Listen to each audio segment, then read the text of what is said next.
Hello friends, आप सबों का स्वागत है आपके अपने यूट्यूब चैनल बर्जेस स्टडी में। आइए फ्रेंड्स, मैं आज आप लोगों के लिए लेकर के आया हूं पार्ट 5 और देखते हैं पहला प्रश्न क्या बोलता है। चलिए फ्रेंड्स, प्रथम प्रश्न बोल रहा है, कोका कोला का संस्थापक कौन था। कोका कोला के संस्थापक कौन थे। तो दोस्तों इसका सही जवाब हो जाएगा option A, Asa Candler. Coca Cola की स्थापना आशा केंडलर के द्वारा किया गया। यदि ऑप्शन बी की बात करें दोस्तों, तो ऑप्शन बी में है वन सीमेंस। ये सीमेंस की स्थापना किया था। वन सीमेंस ने सीमेंस की स्थापना किया था। और ये सीमेंस जो है यूरोप में यूरोप का सबसे बड़ा जर्मन इंजीनियरिंग ग्रुप है सीमेंस।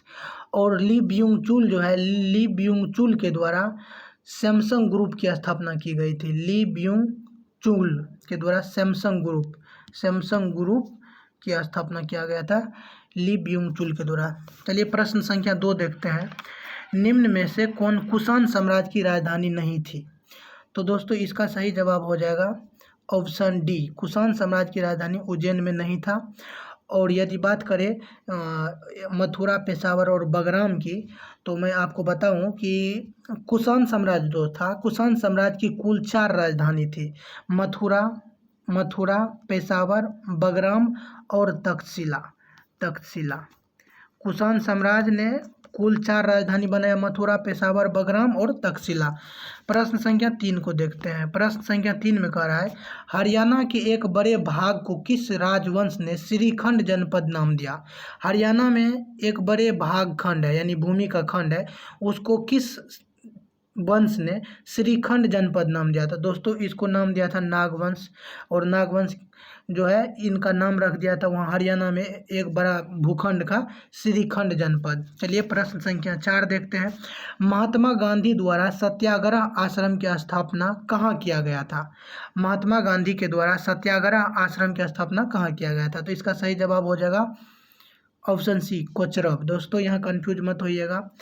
1915 में महात्मा गांधी जी के द्वारा अहमदाबाद में एक स्थान है, वहाँ पर अहमदाबाद में एक स्थान है, उस स्थान का नाम है कोचरब। और कोचरब में सत्याग्रह आश्रम की स्थापना की गई थी। और 1917 में क्या किया गया, 1917 में इस सत्याग्रह आश्रम को वहाँ स्थानांतरित कर लिया गया। कहाँ, साबरमती। आपको यदि पूछे कि स्थापना कब हुई थी, 1915 में कहाँ स्थापना किया गया था, तो अहमदाबाद में एक स्थान है कोचरब, और कोचरब नामक स्थान पर किया गया था। और 1917 में स्थानांतरित करके साबरमती ले गया था। चलिए प्रश्न संख्या 5 देखते हैं। कनिंघम परिपत्र के खिलाफ आंदोलन कहाँ हुआ था। कनिंघम परिपत्र के खिलाफ आंदोलन कहाँ हुआ था। तो दोस्तों इसका सही जवाब हो जाएगा ऑप्शन सी, असम। असम में कनिंघम परिपत्र के खिलाफ आंदोलन हुआ था। तो यहाँ मैं आपको बता दूं कि 1930 में जब सविनय अवज्ञा आंदोलन चल रहा था, तो उसी समय अंग्रेज़ों ने वहाँ एक नियम बनाया था कि जो भी वहाँ के छात्र लोग हैं या जो भी वहाँ के रहने वाले थे, ब्रिटिश विरोधी और स्वदेश के समर्थन, यानी ऐसे व्यक्ति जो ब्रिटिश का विरोध कर रहा था और स्वदेश का समर्थन कर रहा था, उस सब पर प्रतिबंध लगाया गया। इसी के खिलाफ कनिंघम परिपत्र के खिलाफ आंदोलन हुआ था असम में 1930। चलिए प्रश्न संख्या 6 देखते हैं। पन्ना राष्ट्रीय उद्यान किस नदी पर है। तो दोस्तों इसका सही जवाब हो जाएगा ऑप्शन ए, केन नदी पर। पन्ना राष्ट्रीय उद्यान मध्य प्रदेश एमपी में केन नदी पर है। और ये पन्ना राष्ट्रीय उद्यान जो है यहाँ एक एमपी में ज़िला है पन्ना, जो हीरा के लिए प्रसिद्ध है।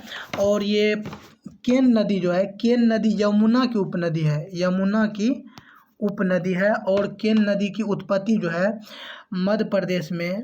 मध्य प्रदेश में आपको ये कटनी है। कटनी में एक बारनर पर्वत श्रेणी है, बारनर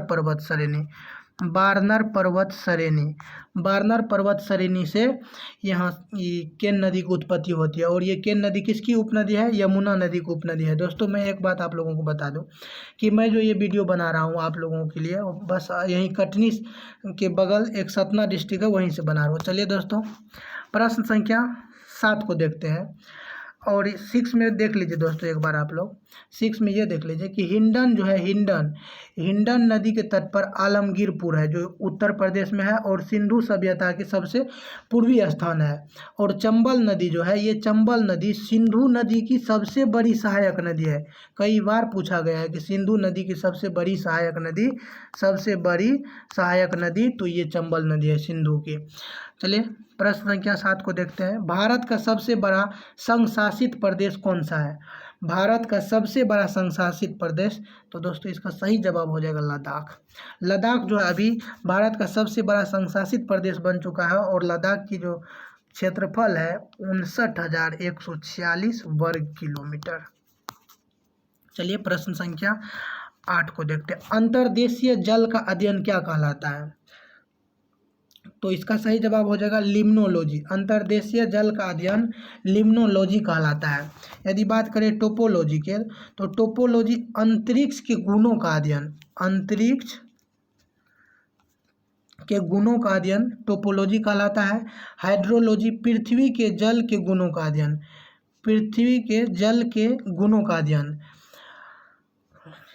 एक होता हाइग्रोलॉजी।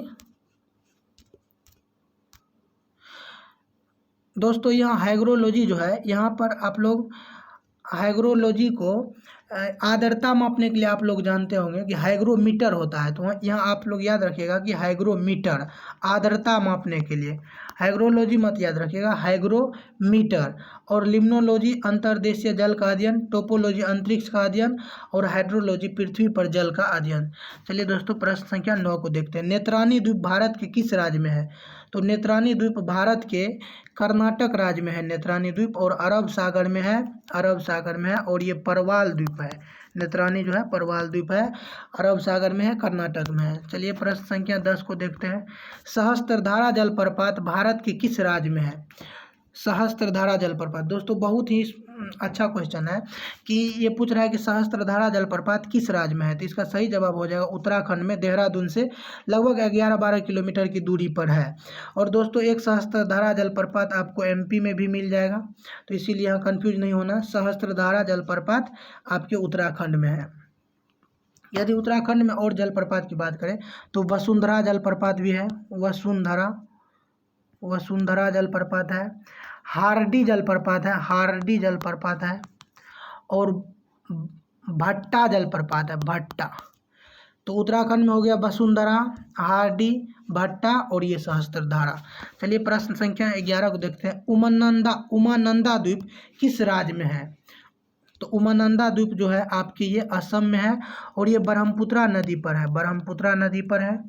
और यहाँ मैं आपको एक बात बता दूं कि ये जो है उमानंदा जो है इसका आकार मोर के आकार जैसा है। उमानंदा द्वीप का आकार मोर के द्वीप के आकार जैसा है, इसीलिए अंग्रेजों ने इसे पीकॉक आइलैंड ऑफ इंडिया के नाम से पुकारा था। Peacock island of India. आपसे ये पूछा जा सकता है कि पीकॉक आइलैंड ऑफ इंडिया किसे कहा जाता है? पीकॉक आइलैंड ऑफ इंडिया, तो इसी उमानंदा को कहा जाता है जो असम में है। इसका आकार मोर के जैसा है, इसीलिए इसे पीकॉक आइलैंड ऑफ इंडिया कहा गया। चलिए प्रश्न संख्या 12 को देखते हैं। बांग्लादेश की प्रमुख नदी जो गंगा की प्रमुख शाखा भी है, तो दोस्तों इसका सही जवाब हो जाएगा पद्मा। गोमती की बात करें तो ये उत्तर प्रदेश में बहती है और लखनऊ इसके तट पर है।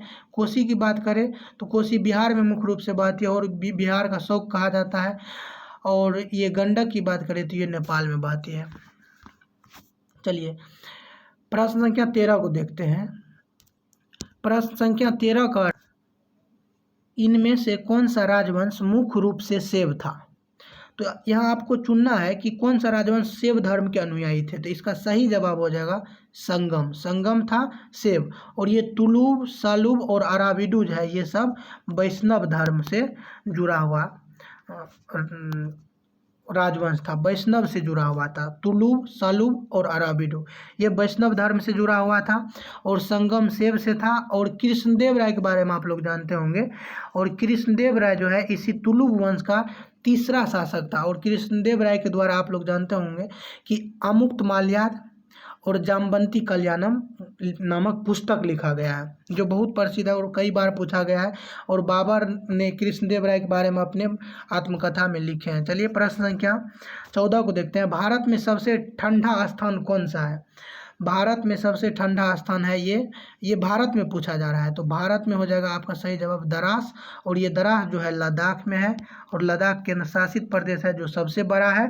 केंद्र शासित प्रदेश में सबसे बड़ा है लद्दाख। और लद्दाख की बात करें तो ये द्रास जो है, द्रास को कहा जाता है the gateway of Ladakh, the gateway of Ladakh, the gateway of Ladakh. Dras का उपनाम है द गेटवे ऑफ लद्दाख। याद रख लीजिएगा दोस्तों, बहुत ही महत्वपूर्ण प्रश्न है कि द्रास को the gateway of Ladakh, Ladakh का गेट कहा जाता है, और ये भारत का सबसे ठंडा स्थान है। चलिए प्रश्न संख्या 15 को देखते हैं। निम्न में से कौन सी घग्गर नदी की सहायक नदी है? घग्गर की सहायक नदी कौन सी है? तो ऑप्शन ए में कह रहा है कि मारकंडा, टोगरी, चेतांग, और डी में कह रहा है कि इनमें से सभी। तो दोस्तों इसका सही जवाब हो जाएगा इनमें से सभी।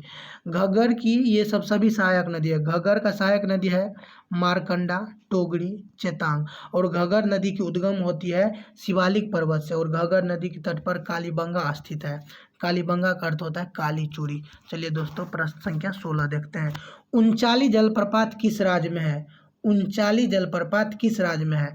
तो दोस्तों इसका सही जवाब हो जाएगा उनचाली जलप्रपात आपके कर्नाटक में है। उनचाली जलप्रपात कर्नाटक में है। और यहाँ एक बात मैं आप लोगों को और बता दूं कि ये उनचाली जलप्रपात को लुसिंगटन जलप्रपात भी कहा जाता है। Lushington, Lushington. कहीं आपसे ये पूछ ले कि लुसिंगटन जलप्रपात कहाँ है, तो कर्नाटक। चलिए प्रश्न संख्या 17 देखते हैं। कैडमियम के प्रदूषण से कौन सा रोग होता है? तो पहला है आउच आउच रोग, फ्लोरोसिस, ब्लू बेबी सिंड्रोम और चेचक। तो दोस्तों आप लोग जानते होंगे कि कैडमियम के प्रदूषण से इटाई रोग होता है, जो यहाँ ऑप्शन में बिल्कुल नहीं है। तो और यहाँ ऑप्शन में है आउच आउच रोग, जो बिल्कुल सही जवाब होगा। आउच आउच रोग जो है कैडमियम के प्रदूषण से होता है, और इटाई जो है उसी का दूसरा नाम है आउच आउच। तो यहाँ आप लोग कंफ्यूज मत होइएगा। और देखिए इसी तरह से आजकल नाम बदल बदल के क्वेश्चन का पूछा जा रहा है, ताकि पुराना वाला क्वेश्चन इतना न पूछा गया है न कि जो एग्जामिनर है उसे बनाने का उनको मने नहीं करता है कि पुरनका को बनाए, क्योंकि वो तो सबको रटले है। तो इसीलिए है क्या, आजकल के एग्जाम में आप लोग देखते होंगे कि जैसे 100 प्रश्न पूछेगा तो 100 प्रश्न में से लगभग 70 प्रश्न तो सब जनरली जो तैयारी कर रहा है बना ही लेगा। बचा है 30 प्रश्न। इसी 30 प्रश्न में जो आपको 15 प्लस बना दिया उसी का रिजल्ट हो जाता है। तो इसीलिए दोस्तों इसी तरह से आप लोगों के लिए मैं लाता रहूँगा, बस आप लोग हमारे साथ रहिए, बस आप लोग देखिए क्या क्या मैं लाता हूँ। चलिए प्रश्न संख्या 18 को देखते हैं। स्पाइस गार्डन के रूप में किसे जाना जाता है? स्पाइस गार्डन के रूप में किस राज्य को जाना जाता है? तो इसका सही जवाब हो जाएगा केरल। दोस्तों ये प्रश्न जो है स्पाइस गार्डन, ये जब मैं वहाँ कोलकाता में ऑर्डिनेंस फैक्ट्री का एग्जाम देने एक बार गया था 2016 में, तो उसमें पूछ लिया गया था कि स्पाइस गार्डन के रूप में किस राज्य को जाना जाता है? तो केरल। और दोस्तों यदि महाराष्ट्र की बात करें तो महाराष्ट्र को सपनों का शहर, ड्रीम सिटी मुंबई को, यानी पूरे महाराष्ट्र को कहा जाता है सपनों का शहर। इसी में मुंबई आता है, तो मुख्य रूप से मुंबई है। तो महाराष्ट्र यदि कहीं रहेगा तो आप महाराष्ट्र मार सकते हैं, बेशक सही होगा। और राजस्थान को राजाओं की भूमि कहा जाता है, और कर्नाटक को चंदन की भूमि कहा जाता है। महाराष्ट्र भारत की वित्तीय राजधानी, सपनों का शहर, राजस्थान को राजाओं की भूमि, कर्नाटक को चंदन भूमि, केरल को स्पाइस गार्डन, और भगवान का अपना घर भी कहा जाता है केरल को। चलिए प्रश्न संख्या 19 देखते हैं। रामसर समागमन किस वर्ष हुआ था? तो दोस्तों रामसर समागम 1971 में हुआ था। ये खास करके आर्द्र भूमि, नम भूमि के लिए किया जाता है, और ये रामसर जो है इटली में एक स्थान का नाम है। और 1969 की बात करें तो 14 प्रमुख बैंकों का राष्ट्रीयकरण हुआ था। 14 प्रमुख बैंकों का राष्ट्रीयकरण हुआ था, और 1969 में ही इसरो का स्थापना भी हुआ था। और 1965 में भारत और किसके बीच युद्ध हुआ था? भारत और पाकिस्तान के बीच युद्ध भी हुआ था 1965 में। भारत और पाकिस्तान के बीच युद्ध भी हुआ था। और आपको बात करें 1962 में तो भारत और चीन के बीच युद्ध हुआ था। तो दोस्तों इसका सही जवाब आप याद रख लीजिएगा कि रामसर समागमन 1971 में हुआ था। 1969 में 14 बैंकों का राष्ट्रीयकरण हुआ था। इसरो का स्थापना हुआ था। चलिए प्रश्न संख्या 20 को देखते हैं। और ये प्रश्न दोस्तों अंतिम प्रश्न होगा, लास्ट प्रश्न होगा। आज मैं 20 लेकर के आया हूँ, क्योंकि टाइमिंग का जो है बहुत प्रॉब्लम है, इसीलिए हमने 20 प्रश्न ही लाया। दोस्तों कोई बात नहीं है, मैं 20 प्रश्न लाया हूँ। 20 प्रश्न खतरनाक प्रश्न है, आपको एग्जाम में निश्चित रूप से काम आएगा। चलिए 20वां प्रश्न देखते हैं। भारत में राज्यों की परिषद को आमतौर पर क्या कहा जाता है? राज्यों की जो परिषद है उसे क्या कहा जाता है? राज्यसभा कहा जाता है। राज्यों की परिषद को राज्यसभा कहा जाता है। और संसद की बात करें तो संसद आपका जो है, ये संसद में राज्यसभा, लोकसभा, राष्ट्रपति ये सभी मिल करके बनता है। और संसद का चर्चा 79 अनुच्छेद में है, और राज्यसभा का 80 में है, और लोकसभा का 81 में है। चलिए दोस्तों आज यहीं तक रहने देते हैं। दोस्तों यदि आपको यदि आप इस वीडियो के माध्यम से एक भी नया प्रश्न सीख रहे हैं, तो आप दोस्तों निश्चित रूप से आप बहुत ही अच्छा कीजिएगा, क्योंकि आप एक नया प्रश्न सीखने के लिए कितना बुक पढ़ते हैं, तो यहाँ आप एक नहीं, एक से ज़्यादा सीखे होंगे। अगर आप सीखे हैं तो दोस्तों वीडियो को ज़रूर लाइक कीजिएगा, शेयर कीजिएगा, और अपने दोस्तों के बीच शेयर कीजिए, ताकि उन लोगों को भी इससे फ़ायदा मिल सके। चलिए दोस्तों बहुत बहुत धन्यवाद आप लोगों का।